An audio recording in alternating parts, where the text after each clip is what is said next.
You are Locked On Ole Miss, your daily podcast on the Ole Miss Rebels. Part of the Locked On Podcast Network, your team every day. Also, do us a favor and subscribe, like, comment, and all of that on the video. Subscribe to the podcast, use the audio podcast, or leave a 5-star review. It costs nothing but keeps everything free. If you want more, join the Insiders program in the subtext link down below. No trolls, 14-day free trial, and the easiest way to cancel. Give it a try. And don't forget to check out a second listen on the network. Nearly every team, college or pro, is ready for you. So we'll see exactly how that goes. Listen, whenever we talked about what to watch for, this is going to be a running game team from Georgia State. They're going to try and run the football. So the front seven is supposed to be the strength of the football team. Some really good players on that defensive line. They talked about Lane Kiffin mentioning they have a chance to be elite. Pete Golding saying there's not going to be much of a drop-off between last year and this year. This defensive line has a chance to be dominant. And knowing that and knowing what Georgia State wants to do, Rashad Amos and in the camp, Jordan Simmons, both players that spent time at Ole Miss, they're going to be very fired up for this game. And then Branson Robinson, who came from Georgia, he tore his ACL, but he was on a path to be a really good player. Ole Miss's defensive line dominating this game against the run is going to get them ready for Kentucky, because Kentucky is going to provide a physical test. That's what they did a year ago. That's what they did the last time they played. They play physical football at the line of scrimmage. It is going to be imperative on this defensive line to make the stops necessary to force long yardage, because we all know that Pete Golding can be really good with the ends and with the linebackers as well, scheming up sacks and tackles for loss. Last year, Ole Miss led the nation in tackles for loss and was number one in sacks. You have 10.5 sack returning leader in the Southeastern Conference, Suntarine Perkins, playing on the field. Then you have Princewill Umanmielen, Da'Shawn Womack. There's a lot of big-time players, but the one I'm really interested in is Kam Franklin. Kam Franklin is somebody that is one of my 3 players to watch in this game, and he plays a vitally important position for Ole Miss. It is the position that allows the other end, whether it's Suntarine Perkins or Princewill or Da'Shawn Womack, those players to kind of tee off and play with a little bit of reckless abandonment because of what happens at the strong side defensive end position on the other side of the field. And Kam Franklin has put on a ton of weight. Everything. I expect Kam to absolutely break out this season. I think he is going to hold that down. Remember, at the start of fall camp, it was Kam Franklin and Da'Shawn Womack. And then all of a sudden, midway through camp, Da'Shawn Womack was splitting reps with Princewill Umanmielen because of what Kam Franklin was able to do. A little bit of a misspelling there as well. I expect Kewan Lacy to have a big day for Ole Miss. Whenever the running game is an emphasis for the Ole Miss Rebels, Kam Franklin is going to do his part on the defense. Kewan Lacy, though, on the offense, he is going to be the canary in the coal mine of a good running game. He's somebody that I expect to break a long run over the course of the game, and somebody that I expect to be pretty good just overall. Pass protection, the whole 9 yards, and using him out of the backfield. I think Kewan Lacy has a chance to be a special weapon for Austin Simmons.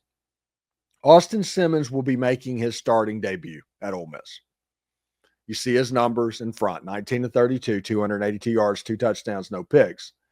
He is going to be making that first start. And it needs to be noted before the game that in the spring game, or if you want to call it a spring game that they did a couple of years ago, that was Austin Simmons' kind of debut to the fan base. He did not have a particularly good game throwing the football in that one. The first scrimmage of this fall camp, he did not have a particularly good scrimmage. So I'm not expecting necessarily Eli Manning and that type of performance against the Georgia State Panthers, but I expect him to throw for about 300 yards and 3 touchdowns if we're going to be honest about it. It's not going to be a 400-yard day. They're not going to just completely go crazy with the statistics, but I expect Austin Simmons to have a big day for Ole Miss. And this is big because if Austin Simmons, Kewan Lacy, and Kam Franklin all become instrumental parts of this Ole Miss team, the team as a whole will be better. If they are good, the team will be good. And Georgia State does not have an answer for any of those players. There's nobody on the line that can handle a Kam Franklin. There's nobody that can handle a Kewan Lacy. He's probably one of the better running backs they have come across at Georgia State, and Austin Simmons might be the best quarterback that they have played. So we'll see. Talent-wise, it is all there. It just has to be put together. Again, I think Ole Miss is going to blow this game open. It's going to be an absolute blowout for Ole Miss. Now, whether or not they cover, I don't know.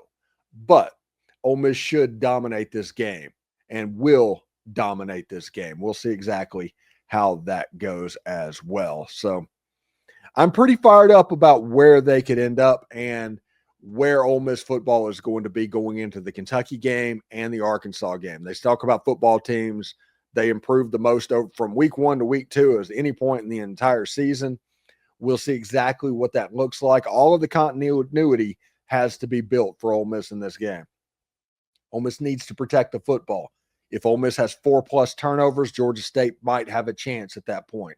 If you play a clean game, you will be all right. Avoid the momentum swings and Georgia State getting belief in this game. So we'll see exactly how that goes for Ole Miss. Now, in our final segment, it's time for predictions and point spreads, right? Where do the Rebels stand? Where do the Vegas think about week 1? We'll break down the lines and wonder just where this season might take Ole Miss right after this.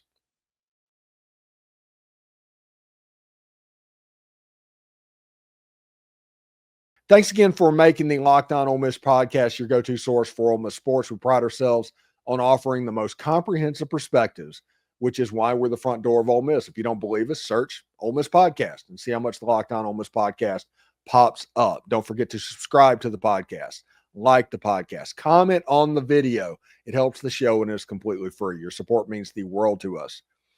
Today is a big moment, honestly, for Locked On. College football fans, Locked On and Fire TV are presenting College Football Kickoff, your ultimate college football weekly preview. Drake Toll of Locked On Big 12 leads the conversation along two-time AP Coach of the Year, Gary Patterson, former college star Jesse Holley, and Locked On's panel of local experts. A Locked On college football preview only Locked On can do. Catch College Football Kickoff every Thursday throughout the season, only on Fire TV. Howdy toddy, everybody. And remember, analytics is just the old English word that means bad football. We made it.